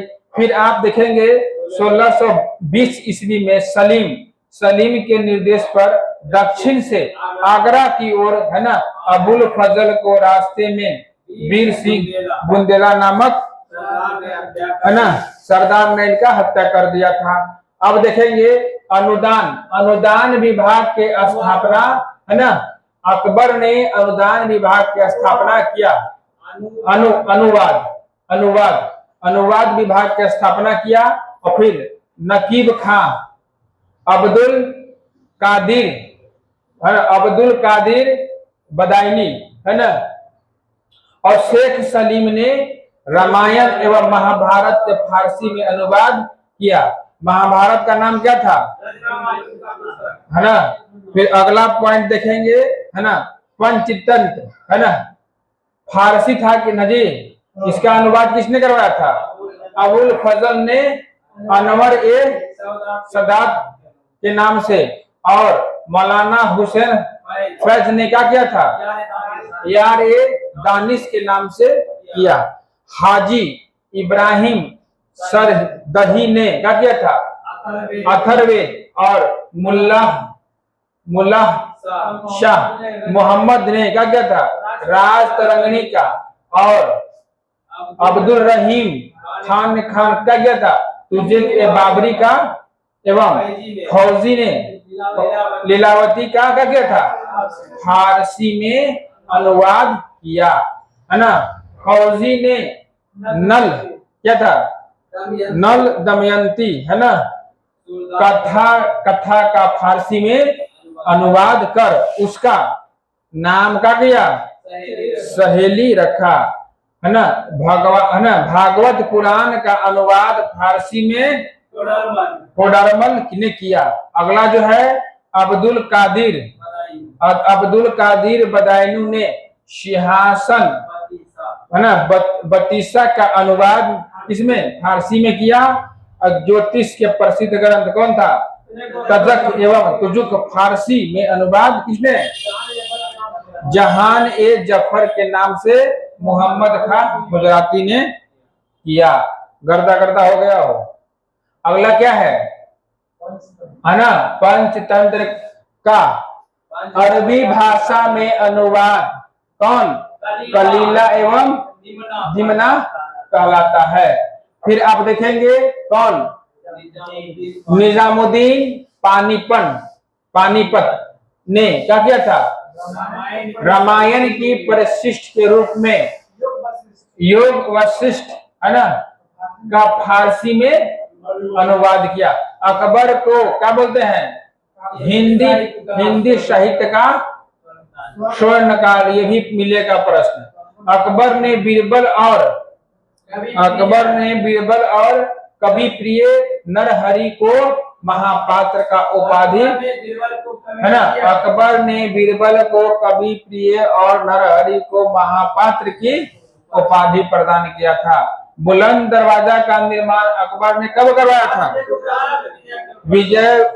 गुजरात विजय के उपलक्ष्य में करवाया था। 4 बाग बनाने की परंपरा कैसे शुरू किया था, अकबर ने।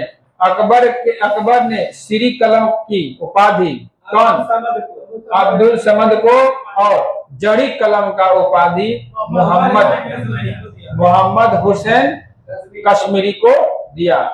मुगलों की राजकीय भाषा क्या था, राजकीय भाषा फारसी। अकबर क्या है, नक्कारा नामक वाद्य यंत्र बजाता था। मुगल मुद्रा व्यवस्था को सुव्यवस्थित रूप प्रदान करने का श्रेय किसको जाता है, ध्यान रखिएगा, अकबर को। इसके सिक्के पर कलमों की जगह अल्लाह अकबर, है ना, और जल्ले जलालू, और दूसरी ओर टकसाल का नाम अंकित था। इसके चांदी के एक अन्य सिक्के के एक भाग पर कौन था, धनु धरी राम, और राम के पीछे सीता का प्रतिमा भी अंकित है।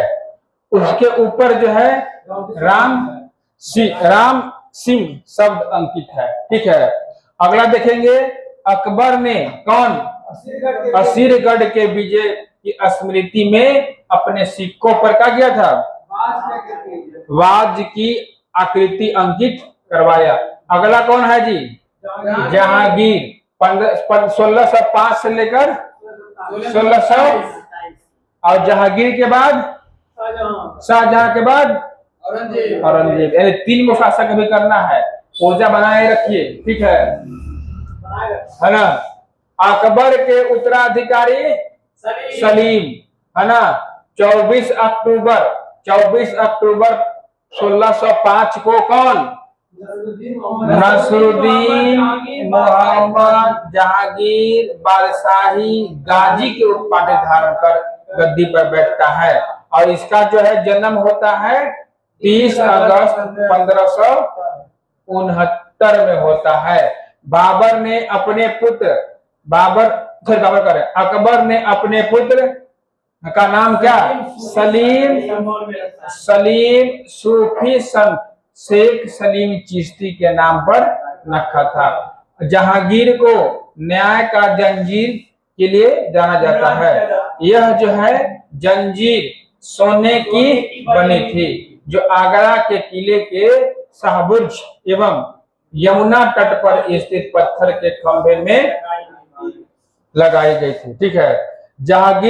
जहांगीर द्वारा शुरू की गई तुझुके जहांगीरी नामक आत्मकथा को पूरा करने का श्रेय किसको जाता है ना?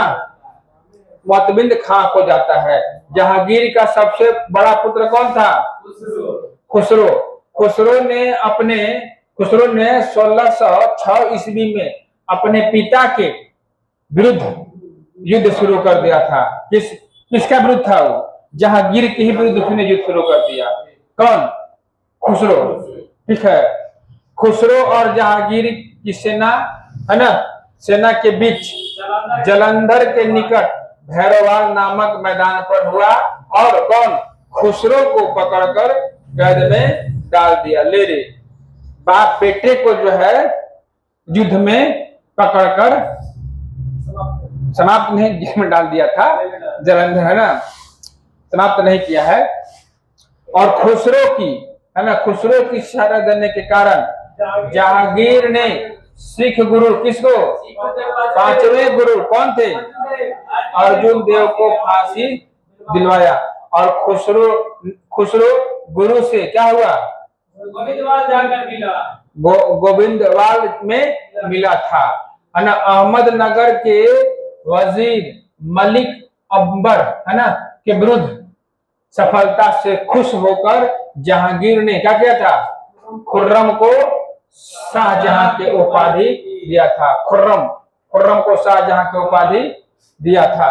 फिर देखेंगे 1622 में गांधार मुसलमान के हाथ से मुगलों के हाथ से निकल गया और शाह अब्बास ने इस पर अधिकार कर लिया। यानी 1622 ईस्वी में गांधार मुगल के हाथ से निकल गया और किसके हाथ में चला गया? शाह अब्बास के हाथ में चला गया। अब जो है अगला देखेंगे हम नूरजहां है ना। ये ईरान के निवासी किसका थे? मिर्जा है ना गयास बेग की पुत्री नूरजहां का वास्तविक नाम क्या था? मेहरुन्निसा था है ना। और 1594 में नूरजहां का विवाह अली कुली बेग से संपन्न हुआ। जहांगीर ने एक शेर मारने के कारण अली कुली बेग को शेर अफगान की उपाधि दिया। और 1607 में शेर अफगान की मृत्यु के बाद मेहरुन्निसा अकबर की विधवा सलीमा बेगम की सेवा में नियुक्त हुआ। और सर्वप्रथम जहांगीर ने नवरोज त्योहार के अवसर पर क्या मेहरुन्निसा को देखा और संदर्भ पर मुक्त होकर जहांगीर ने क्या किया? 1611 में उससे विवाह कर लिया। विवाह के पश्चात जहांगीर ने उसे नूर महल एवं नूरजहां का उपाधि प्रदान किया। नूरजहां के सम्मान में जहांगीर ने चांदी का सिक्का जारी किया। बाप रे बाप, कितना गहरा प्यार हो। पुराने सविशा से अच्छा प्यार तो ये देखो, मतलब ये तो प्राकृतिक जन्म है जी, भगवान को तो भी हुआ था। ये देखिए कहाँ भावुक हो रहे हैं। चांदी की सिक्का जहांगीर ने जो जारी किया है तो खुशी में किया है भाई साहब। जिस अभी समय में सुसाइड कर रहा है, या कुछ तो सुसाइड देखिए हम कह रहे हैं। अब देखिए प्रेम दोनों तरफ से होना चाहिए। आप किसी को देखकर मोहित हो जा रहे हैं और उधर से कुछ रिएक्शन है या नहीं है, तो एक तरफा न हो गया जी। आप चाहे जान दीजिए चाहे प्राण लीजिए, इसका कोई मतलब बनता है? दोनों को देखिए समझता है। ये जो है समझ रहा है, ठीक है। तो ऐसा इंडिकेशन मिला है क्या तो कहीं से जी? ये सब बोला है। ठीक है, सुनिए सुनिए सुनिए सुनिए, कुल मिला के ये है बाबू कि जहांगीर ने चांदी के सिक्का जो है विवाह के बाद जारी किया था, और वह उसकी सुंदरता से जो है प्रभावित हो गया था, है ना जी। और ठीक है, चलो ज्यादा हंसना ठीक नहीं है। इधर देखो, जहांगीर ने क्या किया था? गियास बेग को, है ना, शाही दीवान बनाया और इत्माद उद्दौला के उपाधि दिया। जहांगीर के शासन काल में ईरानियों को, है ना, उच्च पद प्राप्त हुआ था। अगला जो देखेंगे, लाडली बेगम शेर अफगान एवं मुशरित निशा की पुत्री, हाँ, मेहरुनिशा की पुत्री थी, जिसकी शादी जहांगीर के पुत्र, है ना, शहरयार के साथ हुआ। अरे रख दीजिए, बहुत हो गया, ज्यादा विवाद नहीं फैलाना है। नूरजहां की माँ कौन है? अशमत बेगम ने, है ना, गुलाम से इत्र निकालने की विधि खोजी थी, जिसे क्या किया था? रोगन ए जहांगीर कहा गया। अगला जो है, महावत खां ने झेलम नदी के तट पर कब 1626 ईस्वी में जहांगीर नूरजहां एवं उसके भाई आसफ खां को बंदी बना लिया था। जहांगीर के 5 गो पुत्र हुए, खुसरो, परवेज, खुर्रम, शहरयार, है ना, और जहादर। कौन? जहांगीर के 5 गो पुत्र, ठीक है, जहांगीर के 5 गो पुत्र। अच्छा, अगला देखिए, 28 अक्टूबर 1627 को कौन भीमवार नामक स्थान पर जहांगीर का मृत्यु हो जाता है। उसे का शहादरा लाहौर में रावी नदी के तट पर किनारे पर दफनाया गया। मुगल चित्रकला अपने चरम उत्कर्ष जहांगीर के शासन काल में ही था। चित्रकला जहांगीर और हिंदी का साहित्य का विकास अकबर, ये दोनों प्रश्न पूछता है। चित्रकला सबसे उत्कृष्ट अपने स्थान प्राप्त किया था, वो जहांगीर के ही शासनकाल में हुआ था। ये जो शादी किया ना, इतना पागल हो गया जो है ना, एकदम चित्रकला हर जगह। ये देखिए, इसका चेहरा देखिए, ठीक है, ठीक है ना, है ना, मुगल चित्रकला कहीं ले लिया रे।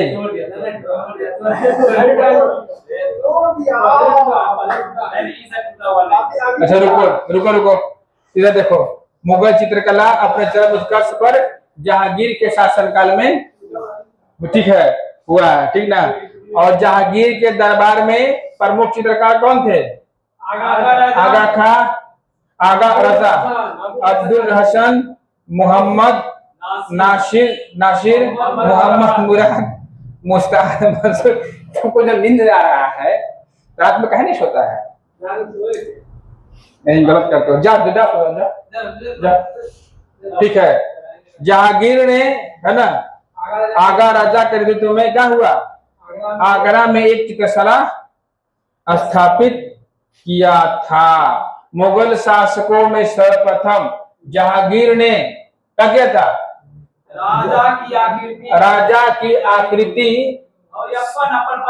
है ना, मुगल शासकों में सर्वप्रथम जहांगीर ने राजा की आकृति युक्त सिक्के जारी किए। इसके समय, है ना, निसार चांदी का सिक्का था, जो रुपया के चौथाई के बराबर होता था। उस्ताद मसूर, है ना, और अब्दुल हसन के जहांगीर ने क्रमशः नादिर अल उस और नादिर उल जमा के उपाधि प्रदान किया। इसने संस्कृत के कवि कौन? जगन्नाथ जगन्नाथ को पंडित राजा का उपाधि दिया था। फिर जो है जहांगीर ने अपनी आत्मकथा में लिखी गई है ना, लिखी कोई भी चित्र, चाहे वह किसी मृतक व्यक्ति का हो या जीवित व्यक्ति को हो, द्वारा बनाया गया हो, मैं देखते ही तुरंत बता सकता हूं कि यह किस चित्रकार का कृत्य है। यदि किसी चेहरे पर आंख किसी एक चित्र ने क्या किया है, भाव किसी और ने बनाई हो, तो यह भी जान लेता हूं कि आंख किसने और भाव किसने बनाया है। बात समझे? अब अगला देखेंगे, जहांगीर के शासन काल में चित्रकला का स्वर्ण है ना, स्वर्णकाल कहा गया है ना। अगला देखेंगे है ना, कौन है? इतमाद उद दौला मकबरा कब? 1626 में नूरजहां बेगम ने बनाया। मुगलकालीन वास्तुकला का अंतर्गत निर्मित प्रथम ऐसी इमारत जो पूर्ण रूप से है ना बेदाग सफेद संगमरमर से निर्मित है। सर्वप्रथम इस इमारत में कौन सा है ना पित्रा दूरा नामक है ना जड़ाऊ काम किया गया। अशोक के कौशाम्बी स्तंभ जो वर्तमान में प्रयाग में है, समुद्रगुप्त की प्रयाग प्रशस्ति और जहांगीर का लेख उत्कीर्ण है। ये प्रश्न जाता है। जहांगीर के दरबार में नूर कौन है? नूरजहां ने जहांगीर के मकबरा का निर्माण किसने करवाया था है ना। जहांगीर के शासन काल में कैप्टन हॉकिंस जो प्रथम अंग्रेज sir Thomas Roe, William pinch और एडवर्ड टेरी जैसे यूरोपीय यात्री आए थे। भारत में तंबाकू का खेती सर्वप्रथम जहांगीर के शासन काल में प्रारंभ हुआ था। पुर्तगालियों द्वारा सर्वप्रथम 1605 ईस्वी में दक्षिण में तंबाकू की खेती प्रारंभ किया गया, लेकिन इसे पुर्तगालियों ने कब? 1604 में अकबर के शासन काल में कहां से? ब्राजील से लाए थे। और फिर 1620 में जहांगीर के समय मराठे पहली बार मुगल की सेवा में आए थे। अगला जो है कौन है?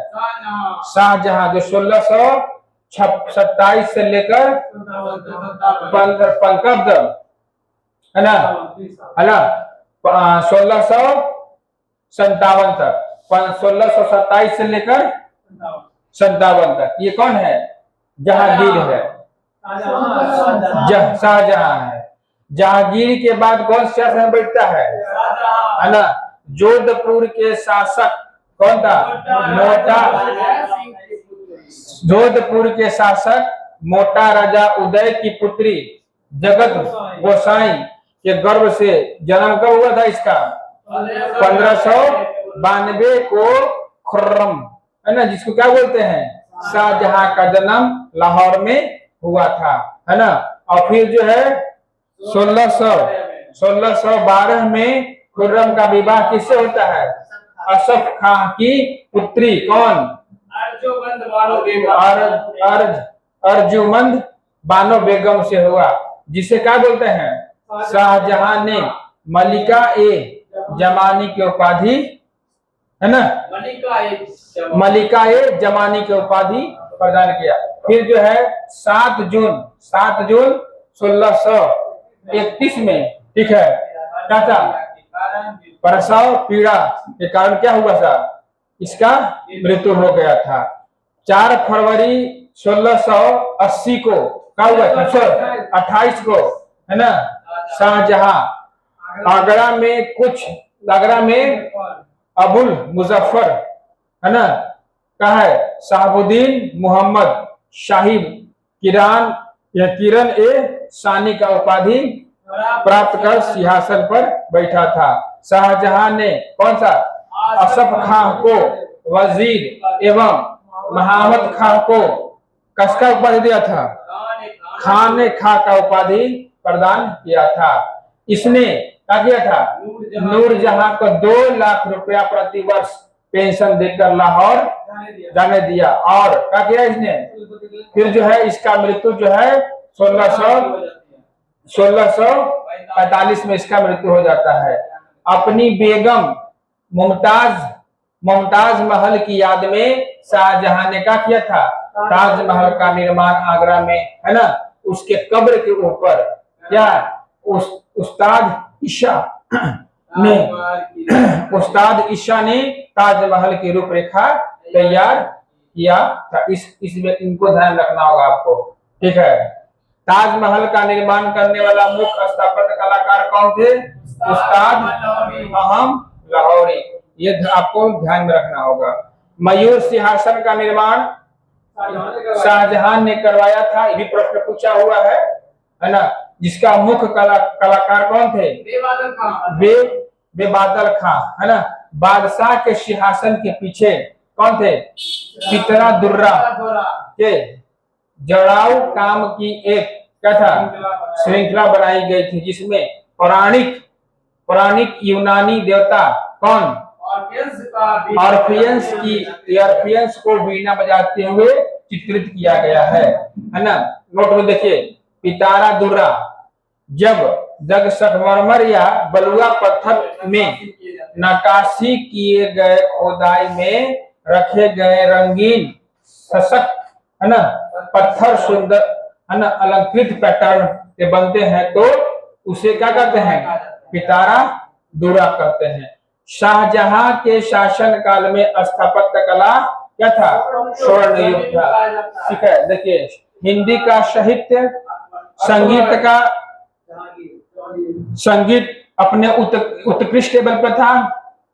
जहांगीर और चित्रकार, है ना, चित्रकला और स्थापत्य कला जो हो जाएगा शाहजहां, ठीक है।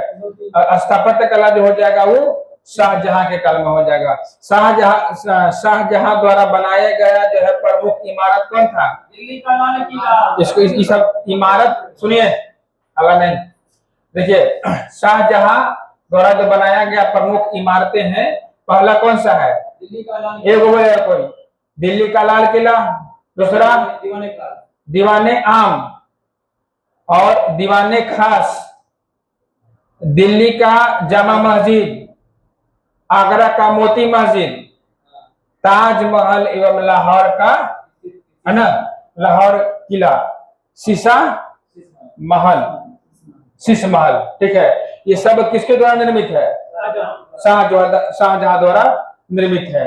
हुमायूं के, है ना, हुमायूं के मकबरा को क्या कहते हैं, ताजमहल का पूर्ववर्ती माना जाता है। शाहजहां ने 1632 में कौन, अहमदनगर को मुगल साम्राज्य में मिला लिया। शाहजहां ने क्या किया था, 1638 में अपनी राजधानी कहां से किया था, आगरा से दिल्ली लाया, जो यमुना नदी के दाहिने तट पर शाहजहां नामा वाद का नींव रखा था। फिर जो है आगरा, है ना, आगरे के जामा मस्जिद का निर्माण शाहजहां के पुत्री कौन था, जहां आरा ने करवाई, और कौन था, आगरे के मोती मस्जिद का निर्माण किसने करवाया था, शाहजहां ने करवाया था। शाहजहां के दरबार में प्रमुख चित्रकार पहला मोहम्मद फकीर, दूसरा प्रमुख था, और जो संस्कृत के कवि थे वो वंशीधर मिश्र और हरिनारायण मिश्र थे। फिर देखेंगे शाहजहां ने क्या था, संगीतज्ञ कौन, लाल खां को गुण समंदर की उपाधि एवं संगीतज्ञ जगन्नाथ, हिंदी का कवि, है ना, एवं महाकवि राय और पंडित राज का उपाधि से सम्मानित किया था। ये सारा आपको ध्यान में रखना होगा, है ना। पंडित जगन्नाथ की रचनाएं क्या था, रस गंधर, और अगला क्या है, भमिनी विलास और गंगा लहरी, ठीक है, ये सब। अब अगला देखेंगे, है ना, शाहजहां ने क्या किया था, फारसी कवि कौन, अबुल जालिम है ना कालिम को राज कवि नियुक्त किया। कालिम प्रसिद्ध रचना कौन था? कालिम की प्रसिद्ध रचना क्या था? शाकी नामा। जहां शाहजहां के पुत्र, उन पुत्रों में दारा कौन? शिकोह सर्वाधिक बुद्धिजीवी था, है ना। इसने भागवत गीता, योग वशिष्ठ, उपनिषद और रामायण का अनुवाद फारसी में करवाया। इसने शरे अकबर, इसे महान रहस्य के नाम से उपनिषद का अनुवाद कराया। और दारा कौन? तो शिकोह कादरी, दारा शिकोह कादरी सिलसिले के मुल्ला शाह बदखशी का शिष्य था। ठीक है, बार्नियर जो है ना, ये किसके द्वारा में आया था? दारा शिकोह क्या था? चिकित्सक था। ठीक है ना। शाहजहां की पुत्री कौन थी? जहां आरा ने शेख मोइनुद्दीन चिश्ती की जीवनी मोनिस अल अरवाह के नाम से लिखा। जहां आरा है ना मुल्ला शाह बदखशी का शिष्य थी। ठीक है, इसने कादरी सूफी सिलसिले में क्या लिया था? दीक्षा ली थी।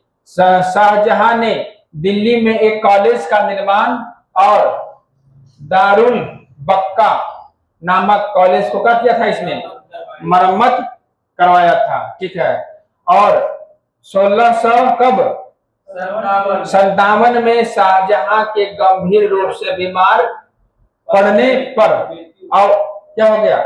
मृत्यु को अफवाह फैलाने का उसके पुत्र के बीच उत्तराधिकारी को लेकर युद्ध हो गया, प्रारंभ हो गया। उस समय सुजा बंगाल और मुराद गुजरात और औरंगजेब दक्कन में था। ठीक है, अगला देखेंगे हम लोग जो है 1500 से 1600 है ना। 15 अप्रैल 1698 है ना। 15 अप्रैल 1658 में दारा और औरंगजेब के बीच में धर्मट का युद्ध होता है। इसमें दारा का पराजय हो जाता है। दारा का पराजय है। सामूगढ़ का युद्ध जो होता है वो कब होता है? 29 मई 1658 में होता है। कौन सा? सामूगढ़ का युद्ध। ठीक है, सामूगढ़ का युद्ध। ठीक है, और धर्मट का युद्ध कब होता है? धर्मट का युद्ध होता है दोनों जो है 1600 कब होता है? दोनों 1658 में होता है। लेकिन महीना के स्तर पे आपको अंतर मिलेगा। एक होता है अप्रैल में, दूसरा होता है मई में। अप्रैल और मई, धर्मट का युद्ध और सामूगढ़ का युद्ध। ठीक है, आप देखेंगे कि सामूगढ़ के युद्ध में दारा और औरंगजेब के बीच हुआ। इसमें दारा का हार हुआ। दारा का हार इसमें भी हुआ, है ना। धर्मट के युद्ध में और सामूगढ़ दोनों युद्ध में दारा का हार होता है। ठीक है, फिर देखेंगे देवराई की घाटी में मार्च, एक साल बाद मार्च 1659 में है ना युद्ध हुआ। इस युद्ध में भी दारा का क्या होता है? पराजय होता है ना। इससे इस्लाम धर्म का क्या मनाता है? अवहेलना करने के अपराध में क्या कर दिया इसको? देखिए, देवराई, सामूगढ़ और धर्मट है ना, तीनों युद्ध में जो है दारा का हार होता है। और देवराई के युद्ध में जो हुआ है, इस्लाम को अवहेलना करने के कारण जो है इसको है ना तो है इसकी हत्या हो जाता है। ठीक है, तो कहने का मतलब मेरा ये है कि दो गो युद्ध कब होता है? 1658 में। एक होता है आपको 59 में, है ना, देवराई का युद्ध। इसी में ये मारा जाता है। ठीक है, इसकी हत्या कर जाता है। दारा है ना शिकोह ने अपना निर्वासित जीवन कहाँ गया था? कहाँ पे? है ना, और ठीक है, इस किले का जो है निर्माण किसने? जय सिंह द्वितीय ने किया था। अगला जो देखेंगे शाह बुलंद है ना, ये शाह बुलंद इकबाल के रूप में दारा सिखों को जाना जाता है। ठीक है, अब देखिए जो 8 जून 1600 कब 58 को औरंगजेब ने है ना शाहजहां को बंदी बना लिया, ये ध्यान रखिएगा इसको। और आगरा का किला में अपने है ना कैदी जीवन के 8वें वर्ष अर्थात 22 जनवरी 1666 को कितना 74 वर्ष की अवस्था में शाहजहां का मृत्यु हो जाता है। देखिए शाहजहां की ये प्रश्न पूछता है कि औरंगजेब ने शाहजहां को कहां कैद किया था। ठीक है, और अब देखिए शाहजहां के शासन काल में जो विदेशी यात्री आए, ये भी ध्यान रखना है आपको। इटली से 2 गो, फ्रांस से 1 गो, और फ्रांस से 2 गो है, ये वाला भी है ना। अच्छा, अब इंग्लैंड से 1 गो। देखिए कौन कौन है? निकोलो मनुची है ना, और पीटर मुंडी, ये दोनों को दोनों कहां से हैं? इटली से है। अब जीन वेस्टिट ट्रेवनियर है ना, ये फ्रांस से है, और फ्रांसिस बार्नियर दोनों फ्रांस से है, ये दोनों से निकाल लीजिएगा नाम से ही। और अगला जो इंग्लैंड से है कौन है? John fry. अब आ जाइए लास्ट जो है शासक मुगल का है वो औरंगजेब है। इसके बाद फैक्ट्स देखेंगे हम लोग, महत्वपूर्ण तथ्य देखेंगे, पहले इसको खत्म करते हैं। औरंगजेब का जन्म कब होता है? 1618 में। कहाँ पे? देहात गुजरात में होता है। इसका बचपन अधिकांश जो है समय नूरजहां के पास बीता। फिर देखेंगे 1600 कब 37 को फारस के कौन राजघराने के कौन दिलरास बानो बेगम के साथ औरंगजेब का क्या हुआ? निकाह हुआ। आगरा पर कब्जा कर क्या था? जल्दबाजी में औरंगजेब ने अपना राज्याभिषेक क्या किया था? अब्दुल मुशर्रफ है ना, मोहिउद्दीन मोहम्मद औरंगजेब बहादुर आलमगीर बादशाह गाजी का उपाधि कब किया है ना? 31 जुलाई 1658 को करवाया। देवराय के युद्ध में सफल होने के बाद क्या किया था? 15 मई 1600 कब 59 को औरंगजेब ने दिल्ली में प्रवेश किया और शाहजहां के शानदार महल में 5 जून 1659 को दूसरा बार राज्याभिषेक कराया। पहला बार जो है राज्याभिषेक कब हुआ था? कब हुआ था जी? पहला बार, दूसरा 59 में। औरंगजेब के गुरु कौन थे? मीर मोहम्मद हकीम औरंगजेब के गुरु थे। औरंगजेब सुन्नी धर्म के मानता था। उसे क्या बोलते थे? जिंदा पीर कहा जाता था। जय सिंह और शिवाजी के बीच पुरंदर की युद्ध जो संधि होता है वो 22 जून 1665 में होता है। और मई 1666 में आगरा का किले को क्या बोलते हैं? दीवान ए आम में औरंगजेब के समक्ष क्या कहता है? शिवाजी उपस्थित हुए। यहाँ शिवाजी को कैद कर जयपुर भवन में रखा गया था। एक प्रश्न पूछा गया है ना। इस्लाम नहीं स्वीकार करने के कारण सिख के 9वें गुरु कौन थे?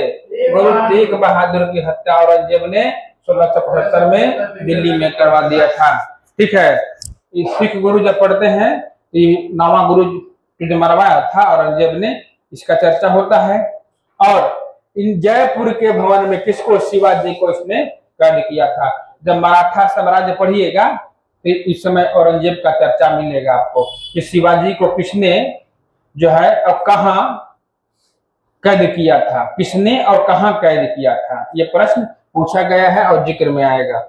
औरंगजेब ने क्या किया था, 1679 में जजिया कर पुनः लागू कर दिया था। जजिया कर क्या है, इस पर देख लीजिए, है ना। गैर मुसलमानों से लिए जाने वाला एक कर थे, किंतु ब्राह्मण, संत, वृद्ध, निर्धन, पागल, अल्प है ना, अल्प वयस्क स्त्रियों से यह नहीं लिया जाता था।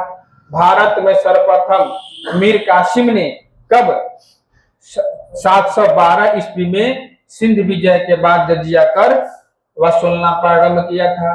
फिरोज शाह तुगलक ने ब्राह्मणों से भी जजिया कर वसूला, ठीक है। किंतु मुगल दरबार में बाबर और हुमायूं के काल में जजिया कर प्रचलन में थी, किंतु अकबर ने क्या किया था, 1564 में इसे बंद कर दिया था। समझ में आ रहा है जी? औरंगजेब ने क्या किया था, औरंगजेब ने 1679 में सर्वप्रथम कहा मारवाड़ में जजिया कर वसूलने का आदेश दिया था। तत्पश्चात राज्य की अन्य भागों में वसूले जाने लगा था। जजिया के अंतिम रूप से समाप्त किसने किया था, किसने किया था, मोहम्मद शाह के समय 1700, कोई नहीं बोल रहा है, लग रहा है सब जो है थक गया है। 1720 में कौन, जजिया कर को समाप्त किया था, ठीक है। फिर औरंगजेब ने बीबी का मकबरा, ओके, औरंगजेब ने क्या किया था, बीबी का मकबरा कब बनाया था, 1679 में, है ना, औरंगाबाद महाराष्ट्र में करवाया। औरंगजेब के समय जाट विद्रोह का नेतृत्व कहाँ है, गोकुला है ना, और जो है राजा राम ने किया था। फिर आप देखेंगे 1669 में कौन, तिलमत की लड़ाई में जाट परास्त हुए और कौन, गोकुल की मौत के घाट उतार दिया गया। इसके बावजूद जाटों ने कब 1685 में किसको, राजा राम के नेतृत्व में पुनः विद्रोह किया। इन जाटों ने सिकंदरा में स्थित कौन, अकबर के मकबरे को लूट लिया और भरतपुर राजवंश की नींव औरंगजेब के शासनकाल में जाट नेता और राजा राम के भतीजा चुरामन ने डाली, ठीक है। फिर देखेंगे 1686 में बीजापुर और 1687 में कहा, गोलकुंडा को औरंगजेब ने मुगल साम्राज्य में मिला लिया। ये जब औरंगजेब को जो है मुगल साम्राज्य मिलाने के क्रम में विभिन्न प्रांतों को इसने मिलाया था, उसको क्रम में आपको ये ध्यान रखना होगा कि बीजापुर और गोलकुंडा को इसने कब मुगल साम्राज्य में मिलाया था, ये प्रश्न पूछा गया है, ठीक है ना। अगला क्या है जी, मदना अकना नामक जो है ब्राह्मणों का संबंध किससे है, गोलकुंडा के शासक किससे, अबुल हसन से है, ठीक है। औरंगजेब के समय हिंदू मनसबदारों की संख्या कितना था, 337 था। अन्य मुगल सम्राटों के तुलना में सबसे अधिक था किसकी संख्या, हिंदू मनसबदारों की संख्या। ये पॉइंट आपको ध्यान में रखना होगा, है ना। और हिंदू अधिकारियों को नियुक्ति करने वाला मुगल सम्राट सर्वाधिक किसने किया था, औरंगजेब ने किया था। औरंगजेब के पुत्र कौन हुआ, अकबर ने क्या किया था, दुर्गादास के बहकावे में आकर अपने पिता के विरुद्ध क्या किया था, खिलाफ विरोध किया था। ये इसने अकबर के पुत्र था, औरंगजेब के पुत्र अकबर। औरंगजेब ने कुरान को अपने शासन का आधार बनाया। इसने सिक्के पर क्या किया था, कलमा खुदवाना और नवरोज त्योहार मनाना, भांग की खेती करना, गाना बजाना, झरोखा दर्शन है ना, तुलादान प्रथा, है ना, तुलादान प्रथा। और हिंदू राजाओं के क्या हुआ, माथे पर अपने हाथ से तिलक लगाना, ठीक है, सती प्रथा आदि पर प्रतिबंध लगाया था। वेश्याओं को शादी करना अथवा देश छोड़ने को क्या था, आदेश दिया। दरबार में होली, दीपावली और त्योहार मनाने क्या किया था, इसने बंद किया था। यही प्रश्न पूछता है, ये औरंगजेब का कार्य है, ठीक है। अगला देखिए, औरंगजेब ने दरबार में क्या किया था, औरंगजेब ने दरबार में संगीत पर पाबंदी लगा दिया तथा सरकारी संगीतज्ञों को क्या किया, अवकाश दे दिया। भारतीय क्या है, भारतीय शास्त्रीय संगीत पर फारसी में सबसे अधिक पुस्तक औरंगजेब के शासनकाल में लिखा गया था। औरंगजेब स्वयं क्या था, बीना बजाने में दक्ष था। औरंगजेब ने 9 अप्रैल 1900 कब 1669 में हिंदू मंदिरों को तोड़ने का आदेश दिया। इसके शासन काल में तोड़े गए प्रमुख मंदिर में कौन था, पाटन का सोमनाथ मंदिर, बनारस का कौन था, विश्वनाथ मंदिर, वीर सिंह देव द्वारा जहांगीर के काल में मथुरा में निर्मित, है ना, कौन सा, केशव देव राय मंदिर प्रमुख था। इसका जो मृत्यु होता है कब, 20 फरवरी 1770 में होता है। इसे 1707 इसे जो है फुलवादा, है ना, जो अब रोजा कहलाता है, में दफनाया गया। औरंगजेब के समय सूबों की संख्या कितना था, 21 गो था। औरंगजेब के दारुल हर्ब को क्या कहते हैं, दारुल इस्लाम में परिवर्तन करने का महत्वपूर्ण लक्ष्य मानता है। औरंगजेब के शासनकाल में मुगल सेना में सर्वाधिक हिंदू सेनापति थे, है ना। फ्रांसीसी यात्री कौन था, वार्नियर द्वारा सिखों के चिकित्सक थे। इसी के साथ अगर हम लोग कल के वीडियो में मुगल के प्रशासन से संबंधित जो भी प्रावधान थे वो देखेंगे, और जो है स्पीडी सामान्य है अध्ययन है उसका जो है PYQ प्रश्न देखेंगे। जय हिंद, जय भारत।